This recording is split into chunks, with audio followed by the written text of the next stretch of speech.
So you start a practice by learning, and then you start a practice by fully integrating and realizing that there is absolutely no chance of understanding anything that's been learned unless there is a proper virtue developed, proper establishment, proper sense restraint.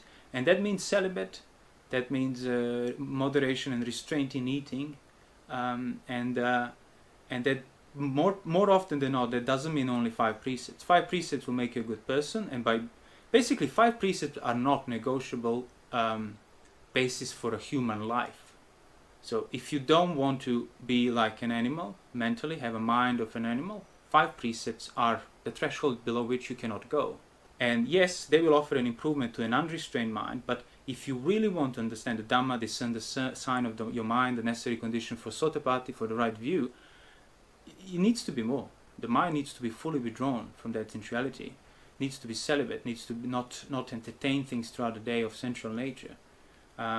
If you can sustain that level in the environment of the outer world at the bottom of the mountain, that's fine, but it was hard to sustain it back in the Buddha's day without all the quick, instantaneous access to distractions and so on. And today it's going to take some serious willpower, and if you were to possess that willpower, there would be nothing binding you to the bottom of that mountain anymore. You would overcome it and go to a better place.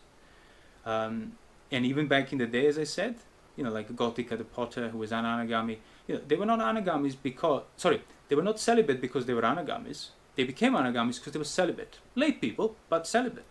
And the only reason he didn't go forth with the previous Buddha was because he was elderly parents. They would die without him. They were completely dependent on him. And same with the lady, I forgot her name, whose son got falsely imprisoned and murdered. She said her composure did not change. And while her husband was alive before that, when she understood the Dhamma, she was a dutiful wife and everything else, but he passed away, and then she was just a fully celibate, withdrawn mentally from sensuality, became anagami, established herself in jhanas and all that. So, yes, you can be a layperson and have all the jhanas and stuff if you're fully celibate and withdrawn from sensuality. And that's why I say, usually the people have problem with this is because for them automatically it's implicit that I have a good reason to be a layperson, which means I'm justified in engaging with sensuality. Not at all. Not at all.